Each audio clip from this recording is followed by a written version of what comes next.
back to our channel. So today in this video we are going to discuss about how to enable two-factor authentication and whitelist withdrawal address in Coinbase. So without wasting much of our time, let's get straight into the video.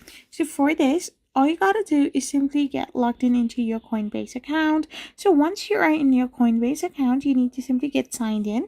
So for safety purposes, desktop versions or like desktop browsers are much more encouraged to get signed in. So once you do that, once you are being able to access your account, you need to go to the security setting page and navigate to the two-factor authentication setting tab. So in the available method section, simply select the setup button next to the method you want to use, such as security prompt and authenticated app. So follow the on-screen prompts to complete the setup, which will likely involve scanning a QR code and entering a code from your app or email. Now to whitelist withdrawal address, you need to sign in and go to your profile icon.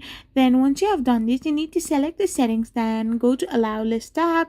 You need to toggle the allow listing feature on if you want to enable it. Once you have done this, click on the add address, select the token and follow the on-screen prompts. I hope you found this video helpful, so don't forget to hit that subscribe button and to give us a thumbs up. We will be back again with more informative videos. Thank you for watching and stay tuned for our next video.